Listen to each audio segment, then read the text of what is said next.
Hey, how y'all doing? Let's do it to it.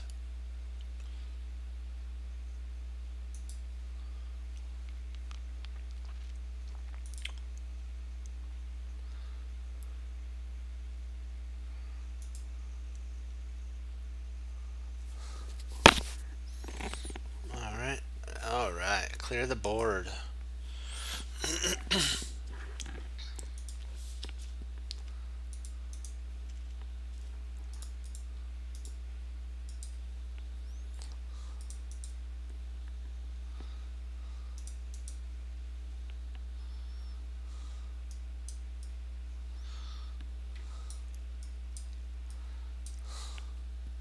We're gonna be getting into this, so this is gonna be fun. We're getting more into end games. We're gonna start applying. Oops. Start applying some more end game understanding.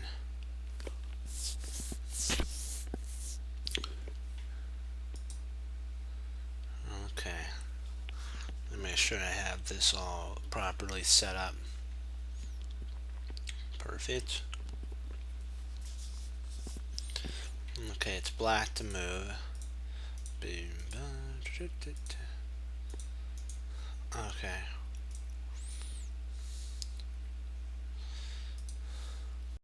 This is actually a game. Anon Vishanana is actually black here, and his opponent is Salva.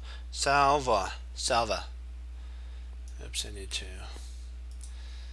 do this here. Salva's white.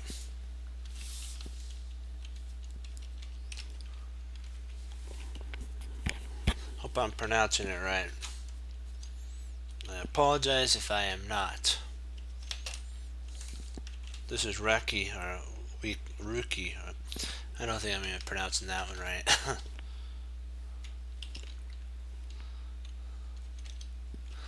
I'll just spell it out.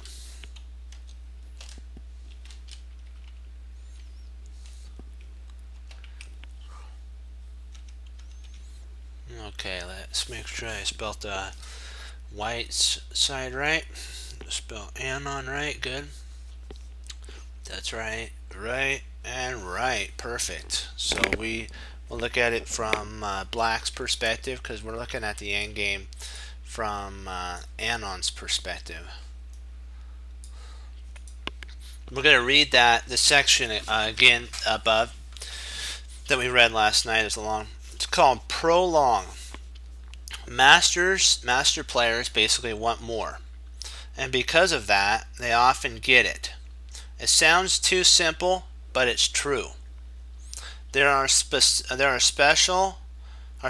ways to emulate masters in this way, but utterly it comes down to what Fisher says. If you keep the pressure on your opponent long enough, if you keep forcing him to make choices, if you keep trying to win, there's a good chance that you will. This view was also a tenet of the Soviet school chess.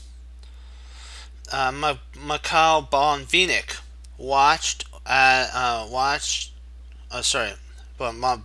Mikhail Bonvinik watchword was the watchword was prolong. So basically, their word for the Soviet school of chess was prolong.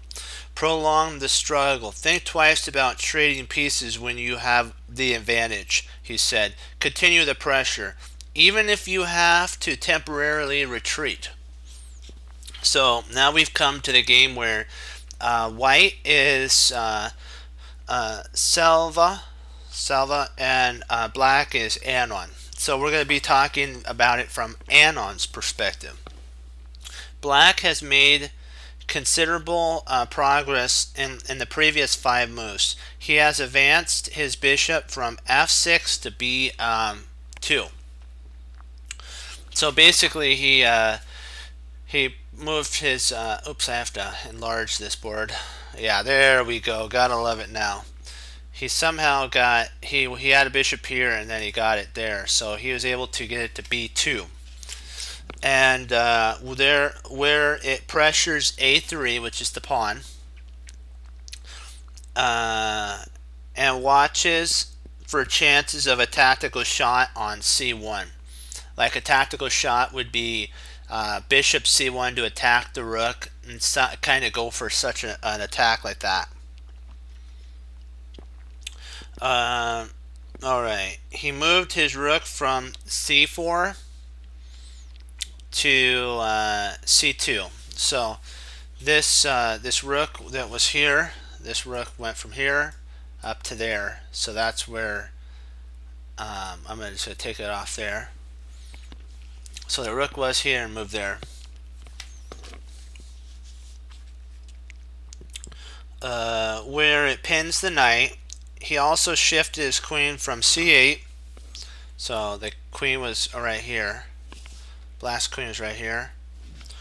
To h5. So basically he was able to come in and then come over. These are kind of the ideas where the bishop originated from. Here I'll make the circles. It's kind of where they moved to. So the queen started at c8, went to f5, and then to h5. Bishop basically started on d8, went to f6, and went to b2. The rook started out on c4 and went to c2.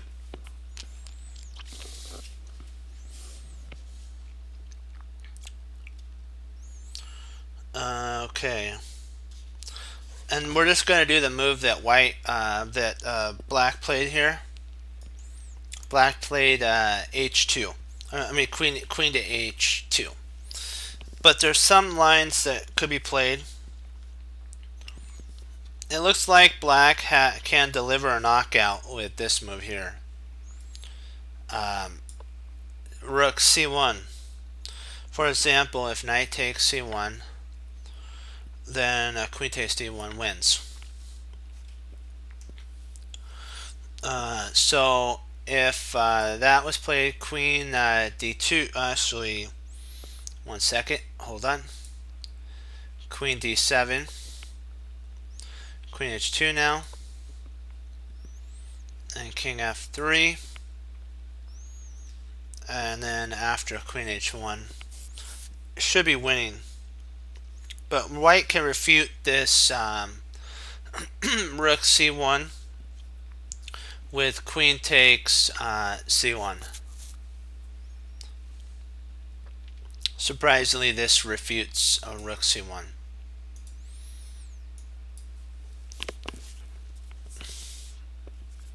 Queen takes c1. Knight takes c1.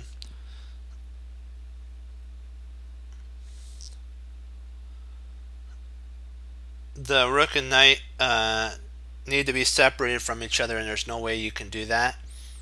And so this is actually a fortress. If queen h2, king e1,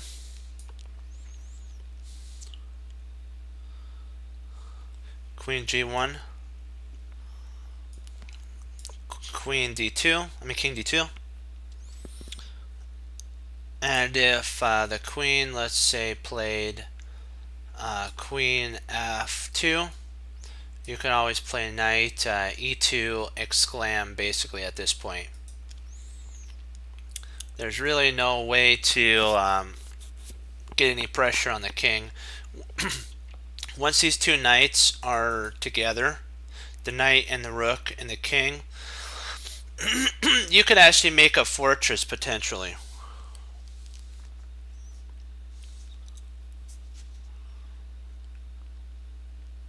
And it turns into a fortress. Yep, that's what they just said.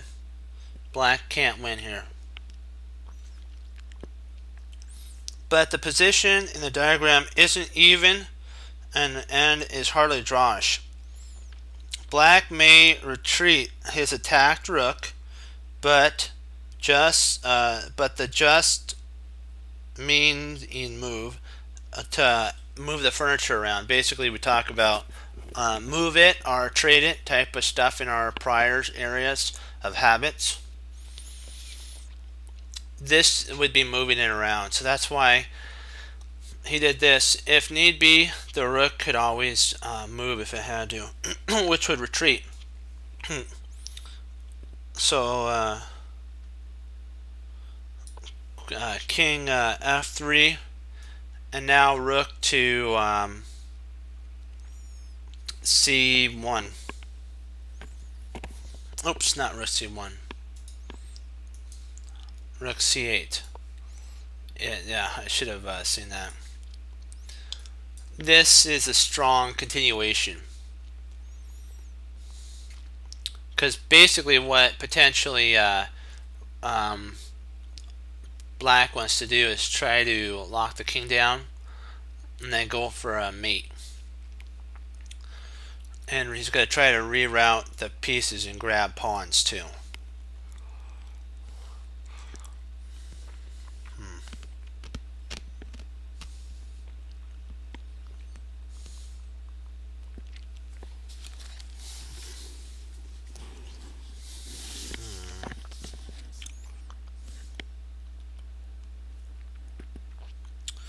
I gotta get a drink of water 1 sec. Got a little frog in my throat.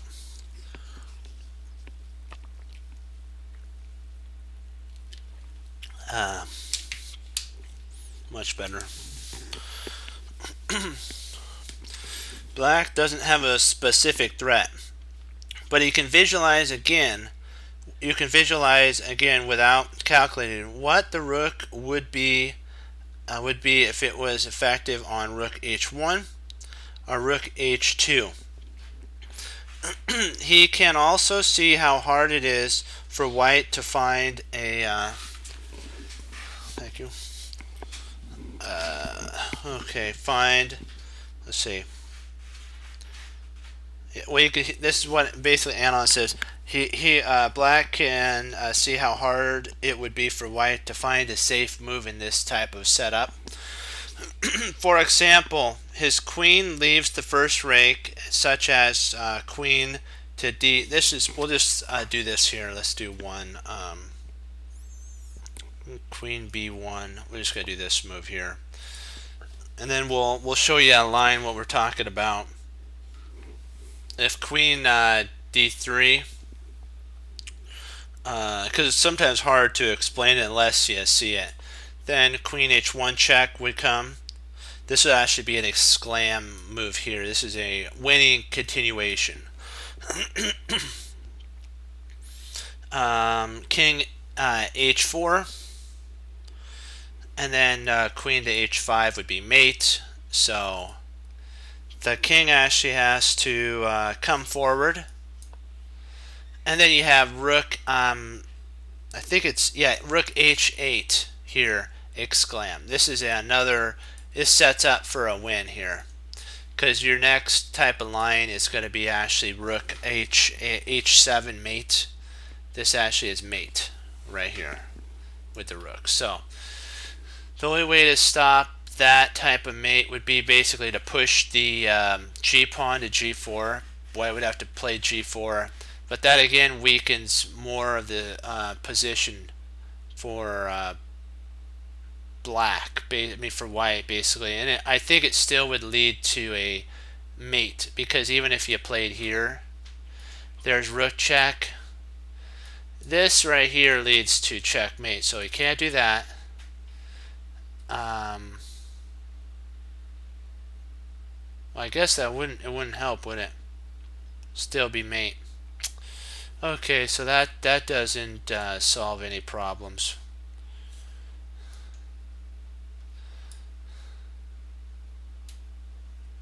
Well, maybe we could play rook e f3, rook f3.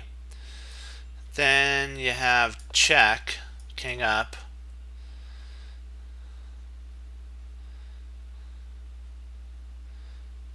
Just trying to figure out how to continue here.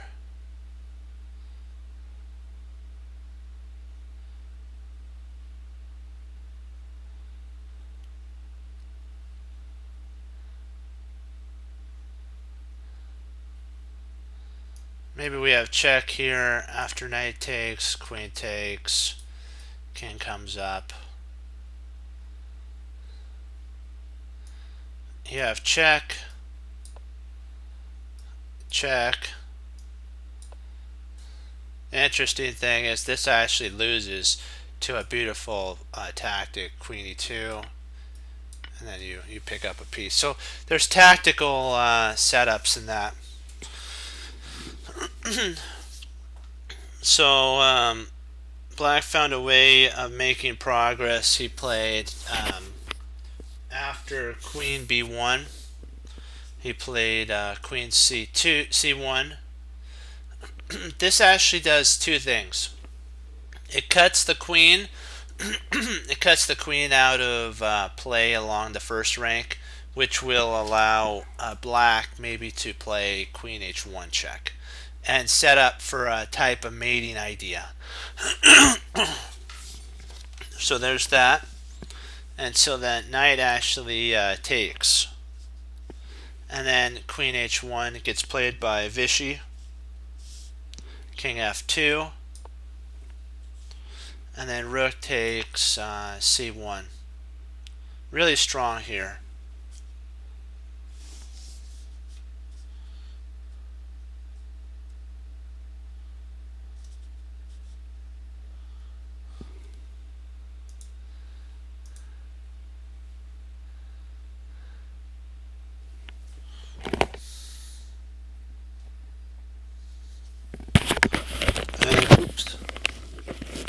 Oops, hold on.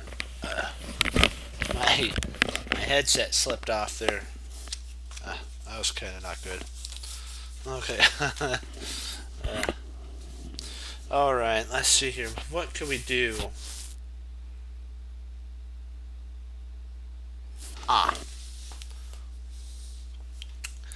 If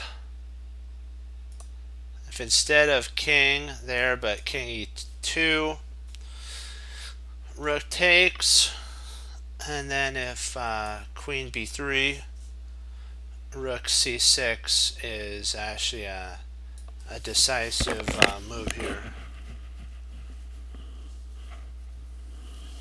Oops, sorry, I'm a little one move too soon on that one. Queen g2 check first, king d3, and then queen to king. Sorry, rook c6. Now this is exclam. Sometimes it's hard to get those things out there when I'm thinking about all these different move combinations. With the threat is basically a mating idea, so there's no way to really stop the checkmate. There's this mate here that potentially could happen. There's a whole bunch. Let's just say that there's a lot of it. So rotate c1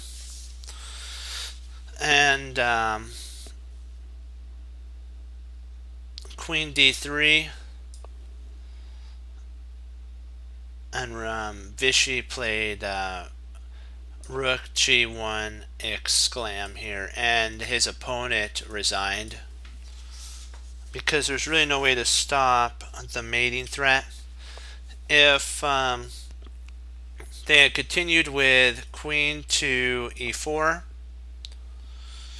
queen h2 check, king f3, rook f1, or if queen c3 check, king h7, king e2, and then queen g2, king d3, and rook d1 is a forcing continuation that the only way that you can hold the position together is actually interposing with your queen, and then you just grab there. So there was no real way for white to hold.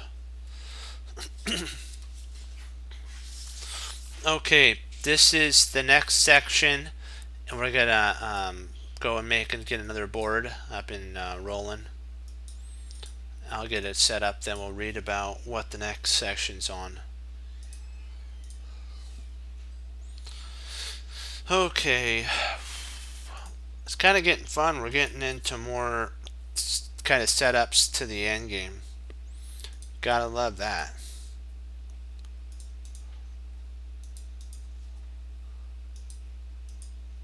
Oops. Let's see. A knight here. Bishop. Queen. Two knights. And then a king. Okay, we have a queen, two rooks, bishop, and then a knight that's anchored, an anchored knight. And then we have to put the king back.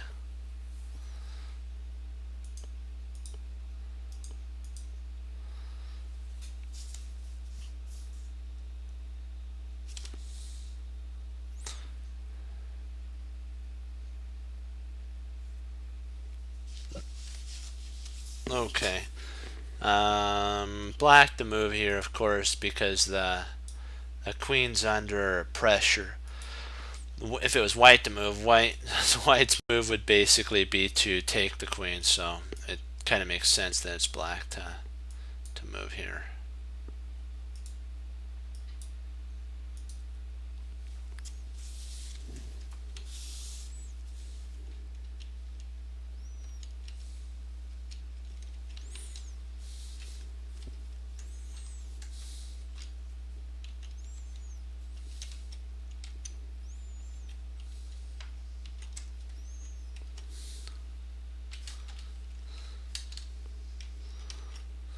Let me make sure I'll get all the places put into.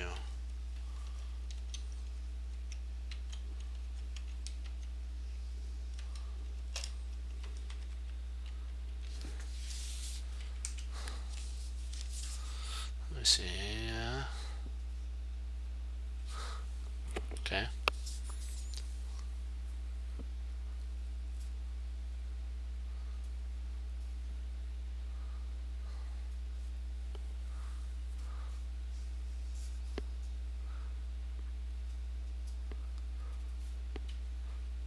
Okay, look at it from Black's perspective. Okay. This is the next section inside. See, chapter. We're in chapter 4. More. This is another section inside of it.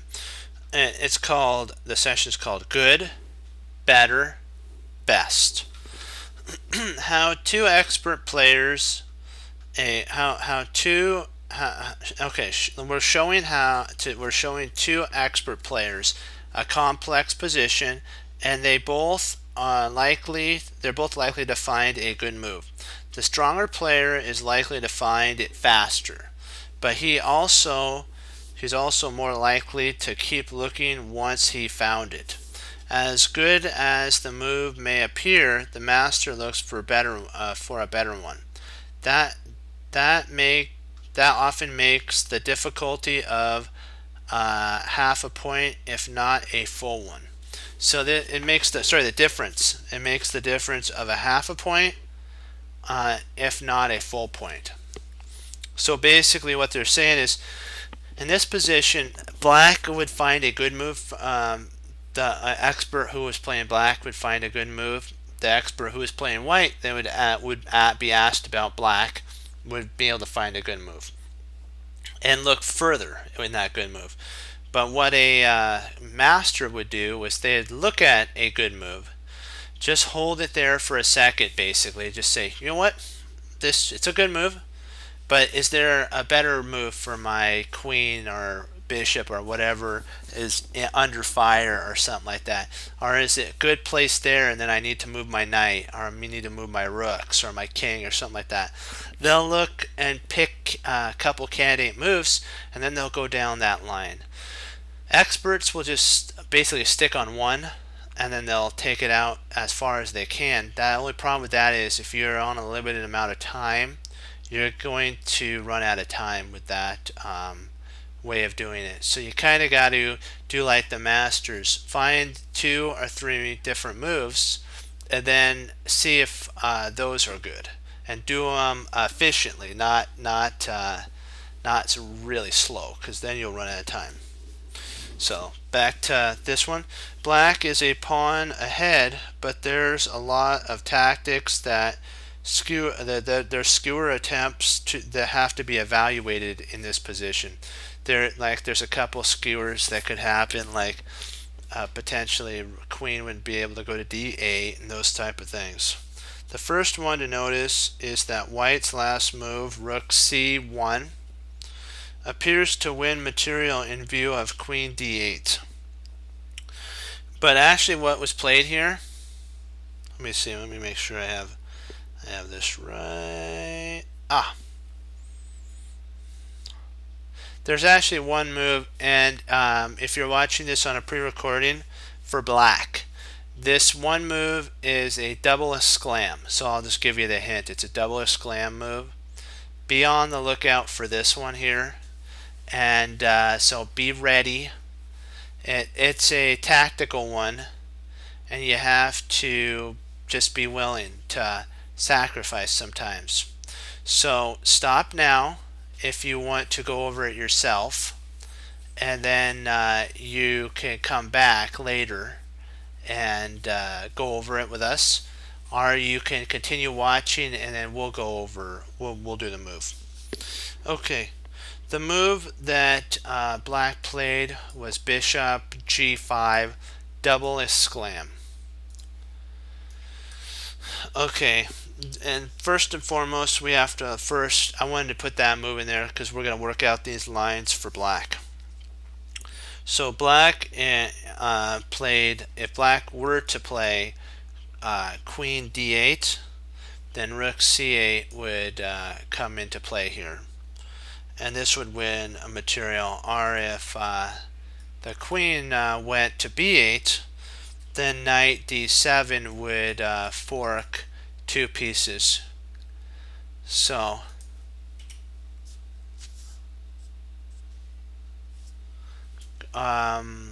if knight h3 check, g takes h3, rook takes f1 check, queen takes f1, rook takes f1 check, king takes.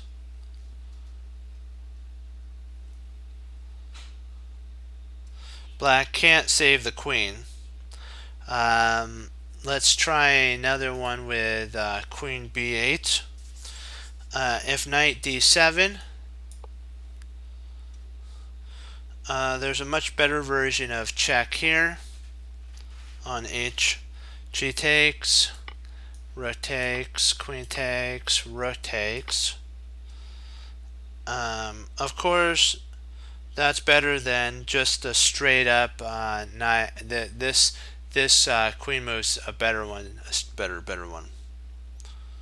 Black can give up with black can give it up, the queen up, with a splendid tactical maneuver though.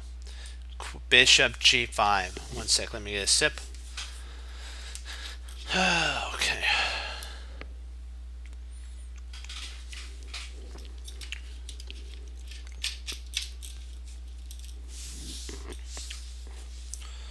Let's see how we're doing on time. Perfect. We got plenty of time. By playing bishop g5 double esclam, when black first notices this possibility, black noticed first that the possibility he was probably calculating was if rook takes c7. But let's play the move out for white here. White, stop right now. White has a really strong move. Nope, not white. Sorry. Yeah, white does. White has a really strong move as well here. So stop right now. See if you can find it. It's an exclam move for white. And then come back. So stop. Alright, we're going to continue now. Queen d2 exclam, which is a good move. But white also, black noticed that if rook takes c1, knight h3 check. If king, let me see, if g takes, bishop takes check, king g2, rook takes, leaves it into a more complex position.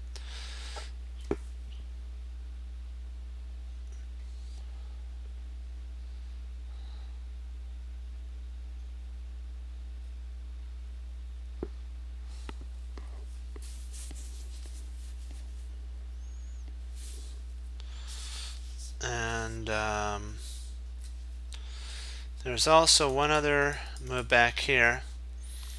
If knight e2 check, which is also a strong continuation exclam, is much better than knight h. Queen takes, bishop takes, e3 check.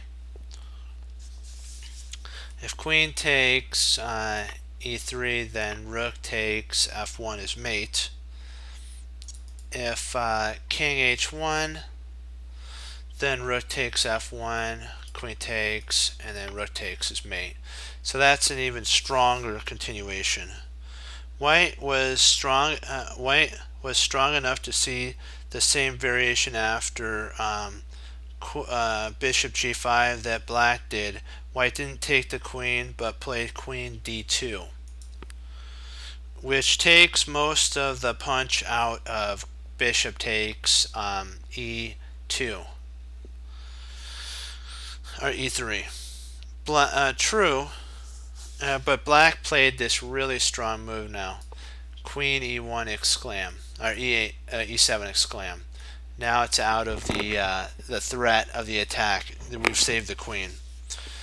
Black can still, though, use this temporary idea of check. But then now queen e2 with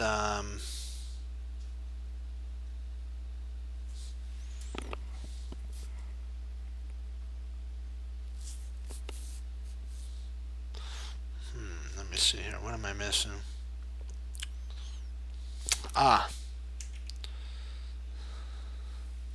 Gotcha. We could play queen takes b6 here. If bishop takes b6, then knight h3 check, g takes, and then bishop takes d2. Black would have the edge in the endgame, say after rook takes, and rook c2. Black would be better here. But after queen e7, because he was much better, he has a much better chance than white. If the queen remains on the board, the play continued f to e1, fe1, rook fe1. Then queen went to f6,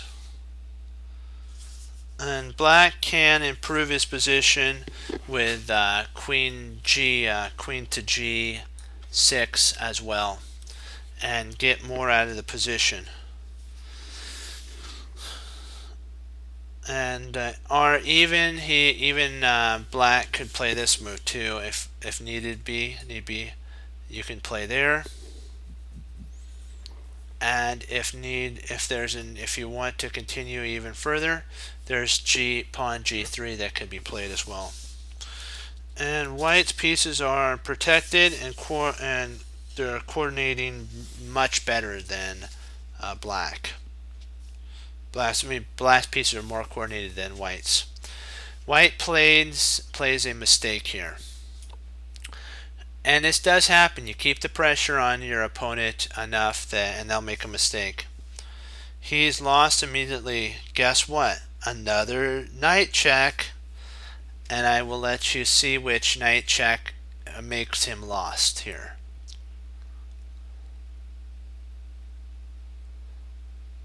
If you stop and find it, okay. Resume if you are. You can continue and follow along with us. Knight e2 exclam, and it's over. This is game, set, and match. In view of queen takes e2, bishop takes e3. If takes here, you have a beautiful queen sacrifice that we love to play.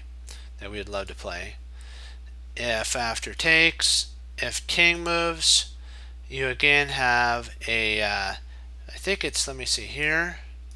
If rook takes, queen takes, queen takes.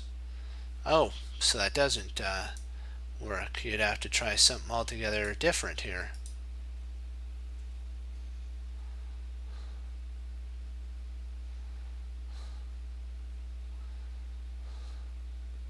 Probably bishop to bishop takes b6. An extra piece for black and winning odds. Extra piece and winning. For black, look at extra piece. The clear and superiority of bishop g8 back here. Bishop g5 over the other candidate moves was revealed by calculation. More often, the difference between alternate moves is much less. What makes one candidate move good, another one better, and a third best may simply be a matter of how many chances each one gives your opponent to go wrong. Okay, so here we go. We'll do another one. This is a tall one. This is a really good one. Let's do some more. Bored in it. So you have to always think of variations that your opponent has more chance to go wrong and overlook the position.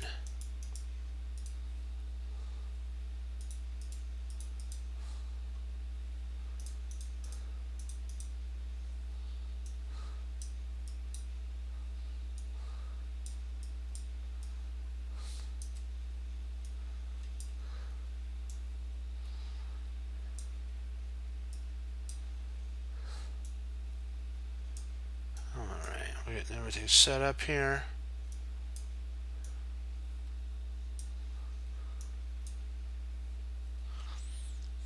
Let me make sure I have this.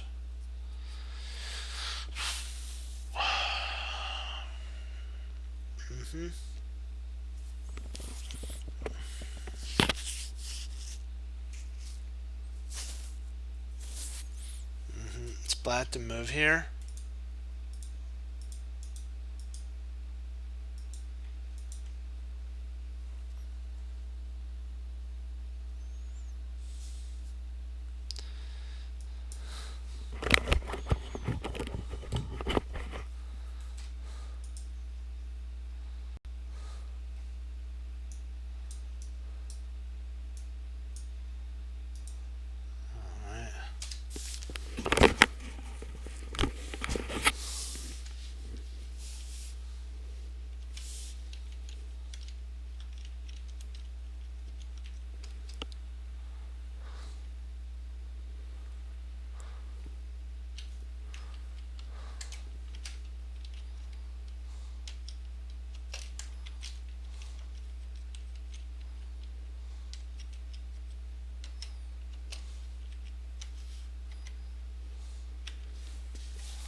This is the move that was played. I'll have, oops, I gotta do here and have it be from black's perspective. Okay, this is a move from black. It's an exclam stop now. And if you want to continue, just follow right along with us. bishop c6, exclaim.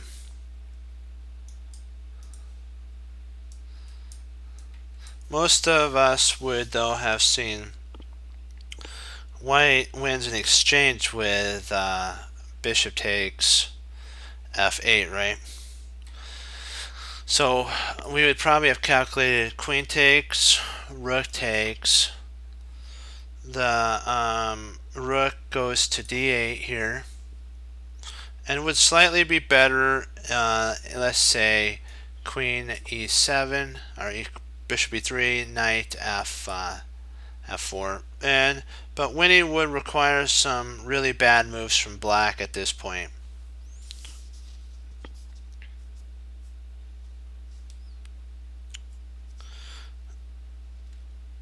There's also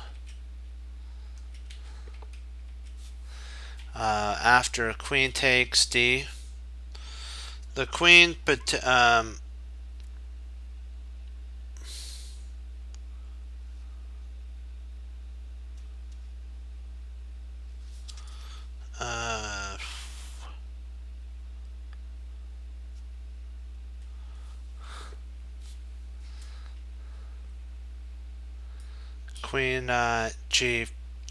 bishop g5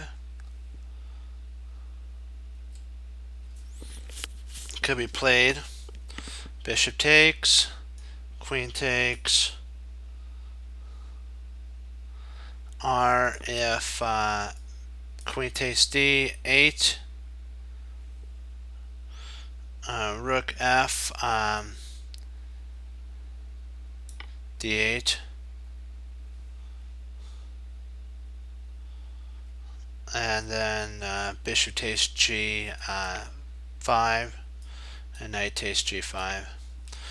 This may be more winnable for black, or rather more losable for white, if white later allows a trade of knights for black's bishop.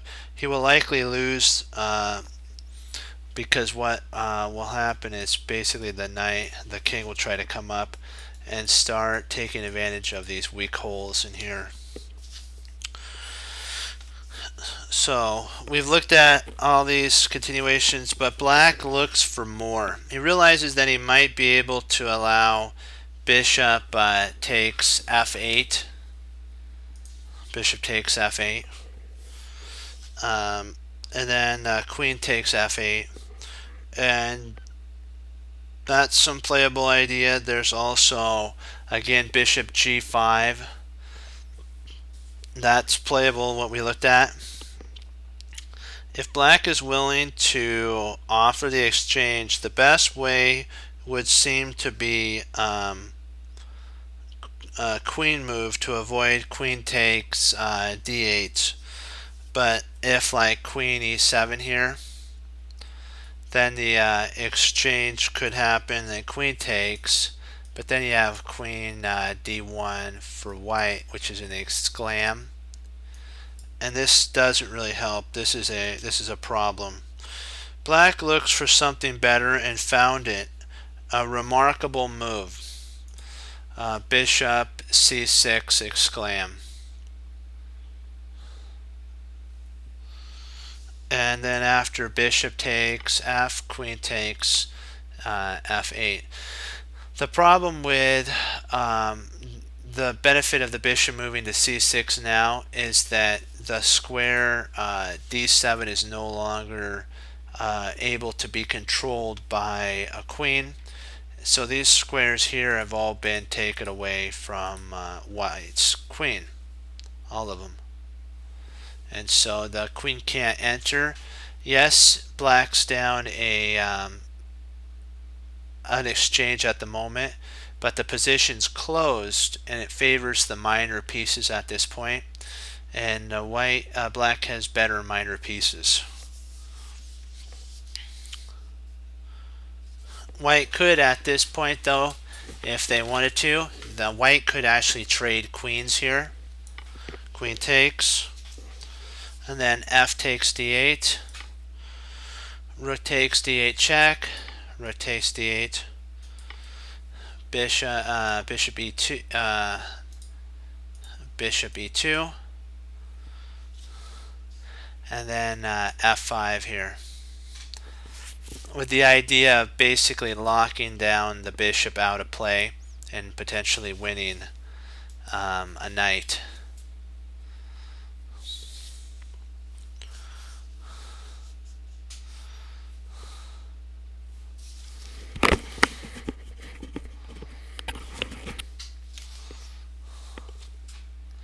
There's also one other line that could happen after c6.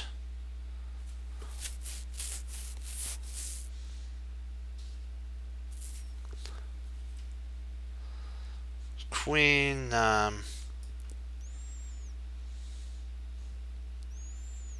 d6.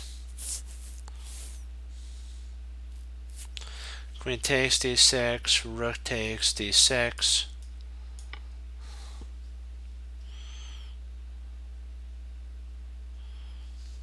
And rook f c8. And then knight knight to d4. Now you get to see how queen d6 also.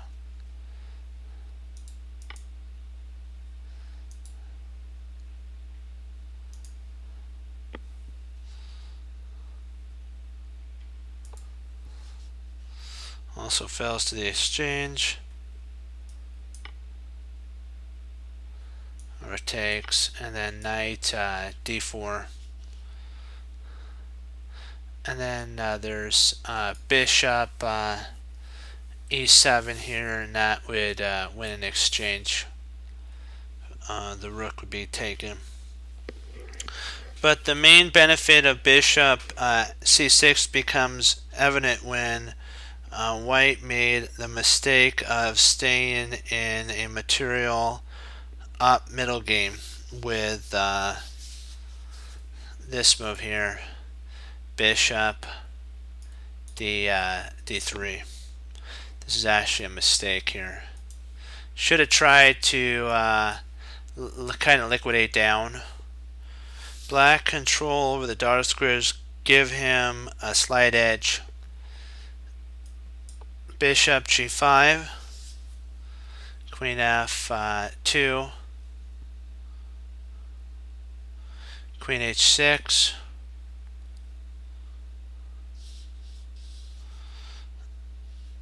and then knight to f1.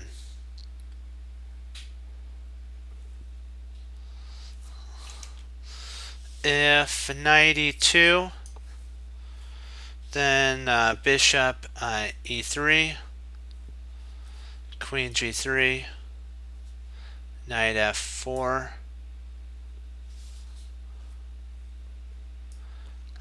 knight c3,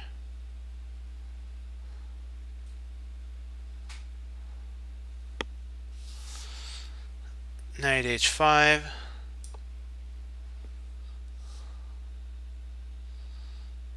exclam, queen g4, and then bishop d4, exclam. And the white queen is invading on e3 here. Though, I mean, the black queen will invade on e3. I know what you're probably saying, though. Can't the knight just grab this, right? You're thinking, oh yeah, just grab that, right? No. Because what you have to be on guard of is pawn takes here. And then if there, then you actually have to be careful with the potential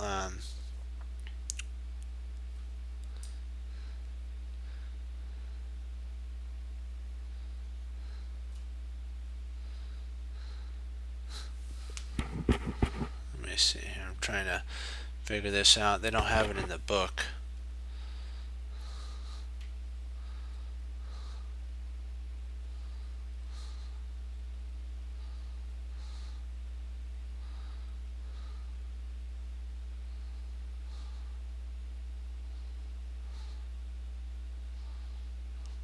Maybe it's not pawn takes.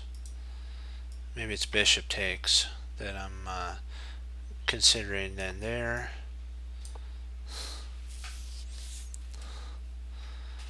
Then if here, then you do have bishop. And I'm not sure if it's winnable, but it's playable. You could also try checking here, and after maybe f5. That'd be interesting. I don't know if you would want to open the position up though. You are down in exchange, so if you open the position up, it might be weaker for your side.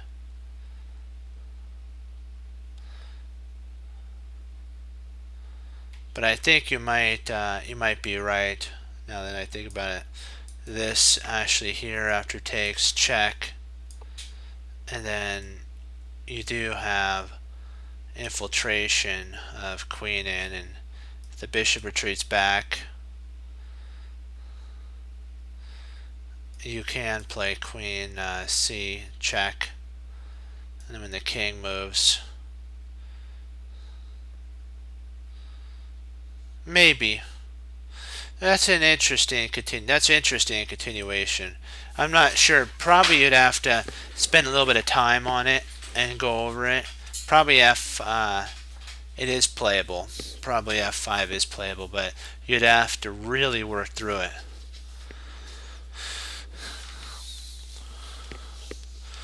And so after rook, knight f1, rook d8 was actually played here, and this puts a lot of tension in the position. There's just so much. All the black's pieces are optimized, and the interesting thing is you can be up you can be up in exchange, but if your pieces aren't working together, then it's for nothing, because this one rook on h1 is totally offside for white. The knight's not doing anything on f1, and the queen isn't doing anything on f2. The bishop's pinned to the rook on d1. Boy, nothing's looking too happy for white, to say the least. White's pieces are all inactive. g3. They're trying their hardest out to somehow get potentially maybe h4. That's the idea, is h4, trying to get this bishop removed, trying to say, please leave, don't bother me anymore. White goes, sorry friend, if I'm gonna leave, I at least want to leave with something. So the knight goes d4, and it's like, yep, I now entered a good spot, and even if I do get kicked, this weakens your king, and I'll be able to slowly infiltrate anyways. So let me see here. f5, what did I miss here?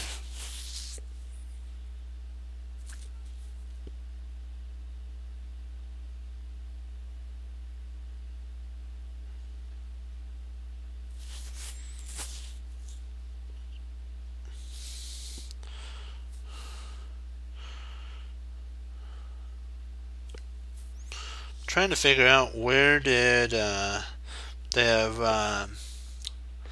f1,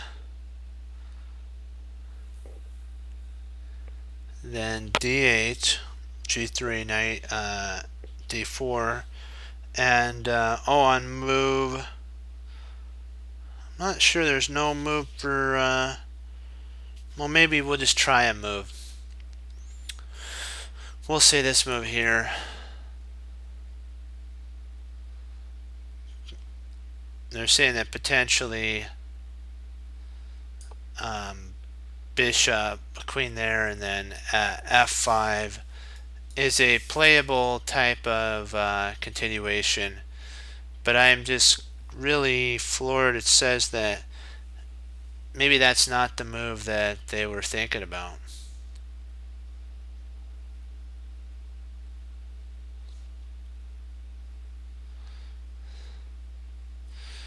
I don't know. I'd be tempted to play. I'd be tempted to play this here.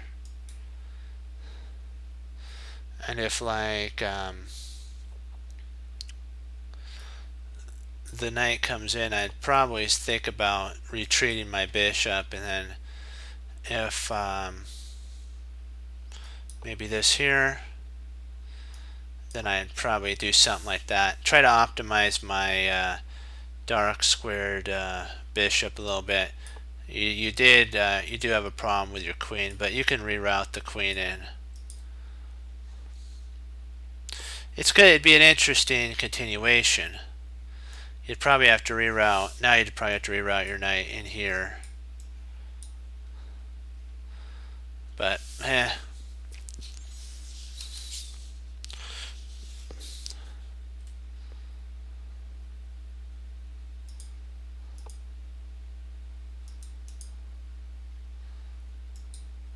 so we'll just leave it at where they said it was to be played. Okay.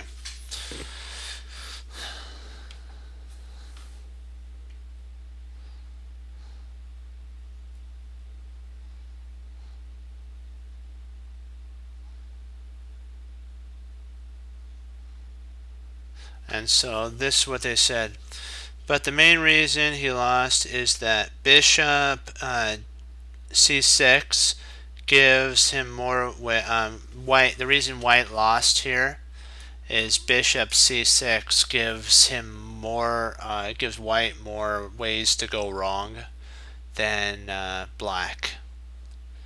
And so we have to remember that you want to pick a candidate move that's good for you, but also gives your opponent more ways to go awry or wrong or misplay the position.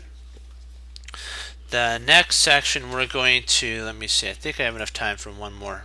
Yeah, I got time for one more. I'll get this one set up and we'll talk about it. Then then I'll say adieu after we work on it. Okay.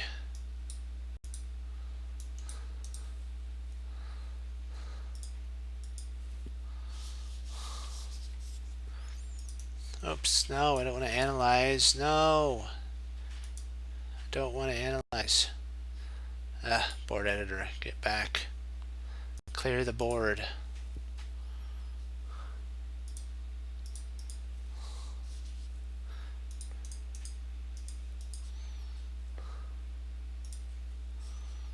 There we go.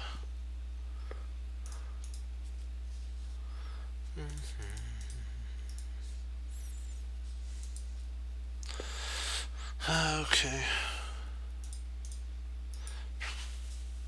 Oops, wrong spot. There, queen, king. Let's make sure I have that. Perfect. Now let's start setting up black here.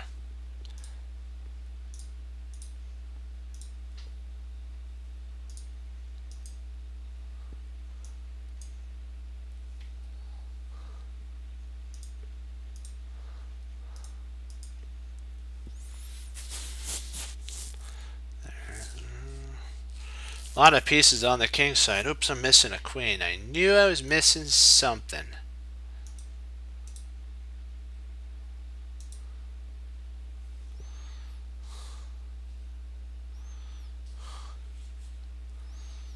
Beautiful.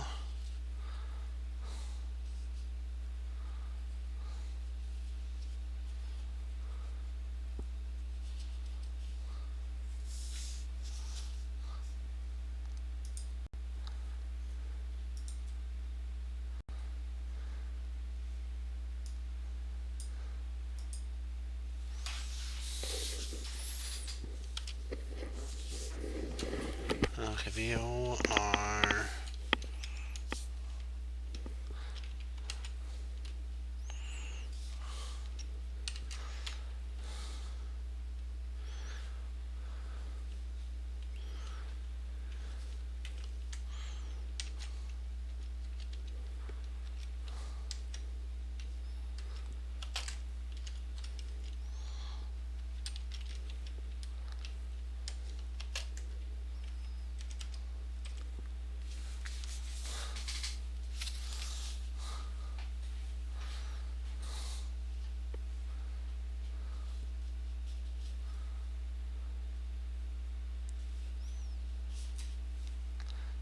Nice perspective.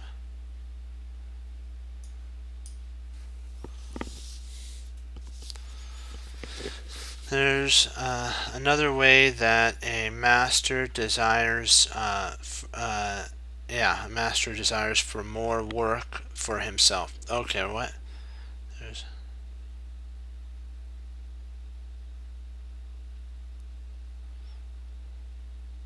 Okay, there. I'm sorry. Let me reread that. There's another way that a master's desire for more work for himself. So the master wants things like the pieces to work more for him. He wants that to happen. He doesn't give up easy on a move. He really wants to play. He remains loyal to that move. He saw how this. We saw how this worked with a positional candidate move in the last chapter. If a master really likes the positional feature of a move, he will try to find a tactical justification. The same goes for tactical candidate moves as well. Okay, this is white to move. We're going to set up the move for white here. Knight C takes B. It was played here. Okay. Black has just played bishop to B4. So black has just played bishop B4. It looks strong because of bishop takes C3, as well as a threat of knight to A4, which would attack the knight again and potentially win a pawn. And then there's so much that going there. But white notices that the bishop is also unprotected. The first idea that comes to mind is knight takes d5. So that if bishop takes d2, here I'll show you. First idea is knight takes d5, bishop takes d2, knight takes c, or if e takes, then queen takes b. But on closer inspection, this fails to knight takes d5. So then bishop takes isn't a workable. Now bishop takes is playable. So that's the not here, but this actually stops the combination. That's not the reason to give up, though, on knight takes d5, but not to give up on the idea of exploiting that bishop. White saw a better continuation rather than knight takes. White wanted the same type of thing, but didn't want the knight to grab on d5. They played knight takes c5, c takes b5, and he has the same idea of knight takes c7 check after the bishop takes. Queen c5 was played. Oops, not c4. That's funny. Queen c5. Of course, if you were thinking that takes here, then you take there, rotates. You're up a whole pawn in this line. You're a pawn to the good.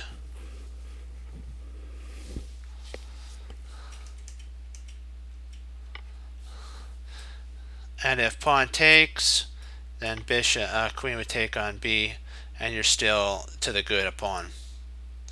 So queen b5 or c5. He defends his bishop and leaves white's knight vulnerable.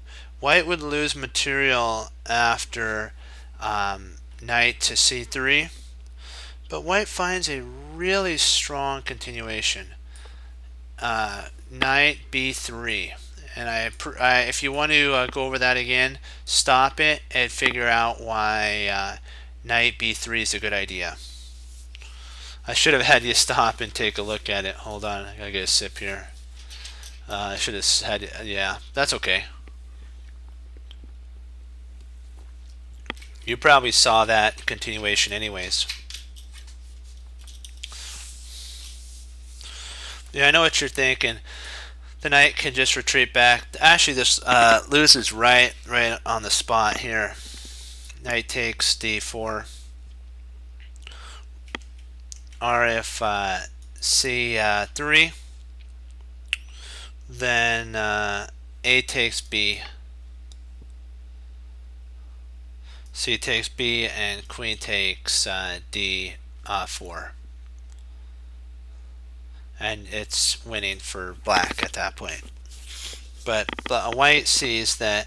White saw all this when he played knight takes c3 or c5. Or saying knight from c takes b5. You saw it all.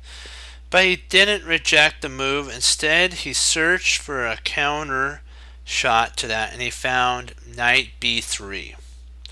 Black's queen is also attacked, and if it retreats, c3 is really strong here. Bishop takes d2. Knight takes c5. So, but if the queen were to just plain old retreat here, which is actually a dubious move, then white just plays c3, and that's an exclam, a really strong move.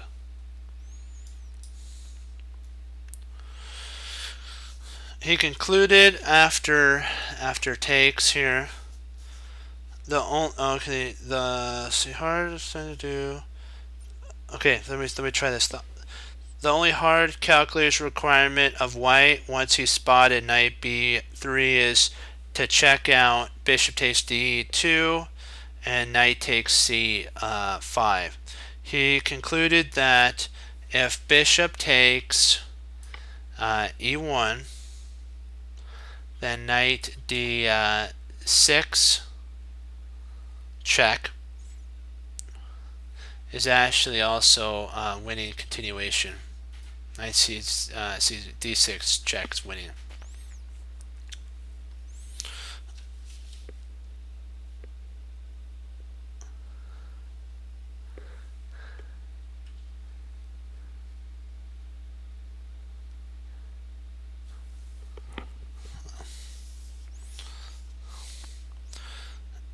He concluded that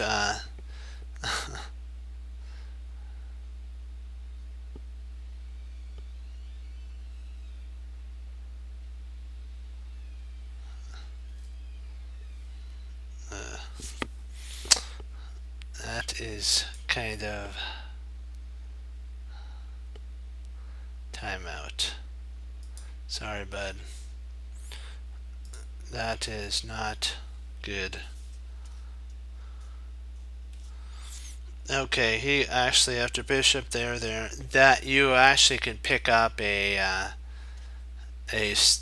rook after the king moves.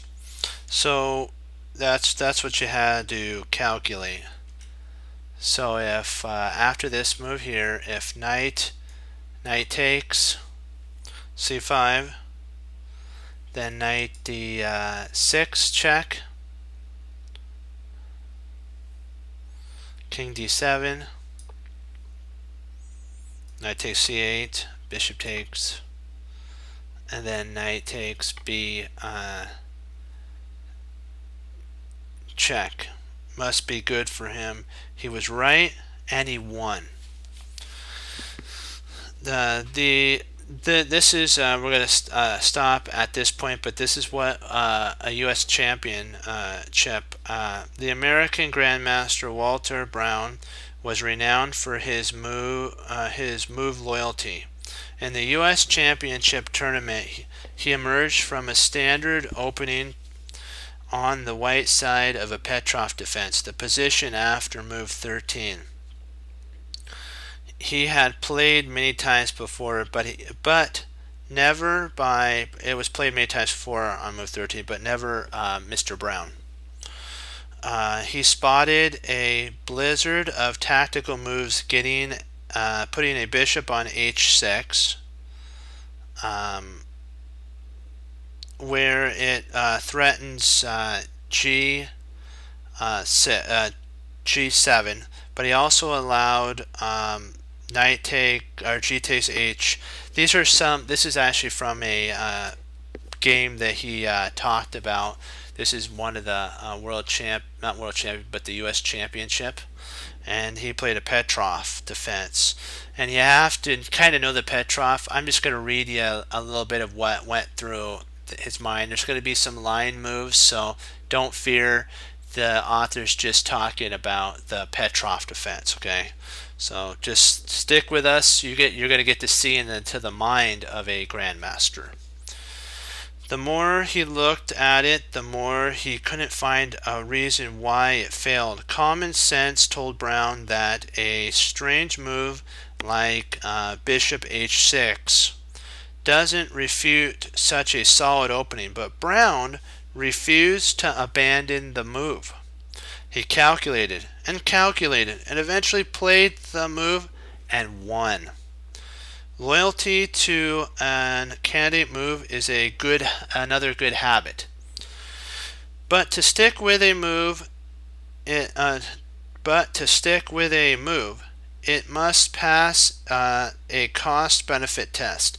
It's worth spending a significant amount of time trying to justify the move you want to play if it would have a significant chance in winning in your winning chances. Basically, if what the author's saying is, it makes sure the move that you're loyal to and just going over and over and over, it actually has winning chance. Don't have it be a dubious move, something that you could just play within maybe 3 to 4 minutes. Don't spend 30 minutes on a move like that. If it doesn't make a big difference, it's not worth the loss of minutes. And we'll end there on this. So I guess the best wrap up that we could say on this would be we're going to go over our sessions really quick. Let me take a look to see what we have gone over so far. So hold on.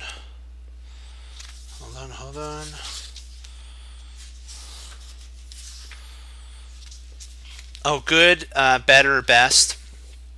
You know what? When you look and find a move that's good, don't just automatically calculate through it. See if you can find a secondary move that's good, a better move as well, and then try to force that move right alongside with that. And then you have a couple moves to consider.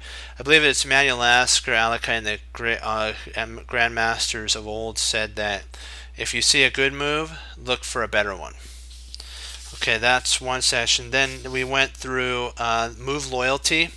And move loyalty, it teaches us in that for a good habit and also more out of the position. Stick with, if the move is beneficial to your position and you get a lot out of that move, then stick with it and try to make it work. But if it's a small move that doesn't give you much, don't waste a lot of time on it if it's not going to work. Even if it's a move you so badly want to play. But if it gives you winning chances, more the merrier to go for it. But in the end, it all comes down to choices, and the choice to receive the Lord Jesus, Lord and Savior, is vital. As much as the loyalty to your chess move, we have to always remember to be loyal to the Lord Jesus. And so what Bruce Lee says is, take what you know, be able to apply it, and be willing to do something with it. Always remember too that, you know what, it's not about what you do, it's about how you handle. That's why I like the when you make a mistake, how you, in Tom Thumb Thumb, when it says, "Treasure your victories, learn from your losses, remember that mistakes do not define you. It's how you handle the mistake that defines you as a chess player and person." And that's why the Team Chess Cruncher motto is in place of we hang up our coats as a team, we hang up our hats as a team, we sit down and study when most won't. Team Chess Cruncher does, and that makes all the difference. And as Wesley So says, serve the Lord Jesus. And as I say, God bless. And I'll see you next time on Chess Cruncher TV. Have a blessed morning, afternoon, evening. And Lord willing, I'll be back on tomorrow. And we'll keep pushing forward, improving, and getting better, and learning what it takes to become a chess master.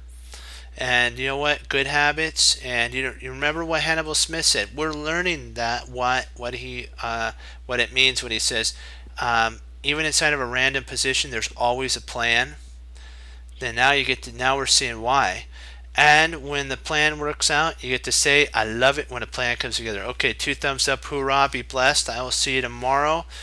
Keep studying chess, having fun, and improving. Be blessed. Go Team Chess Cruncher, hoorah. Bye bye.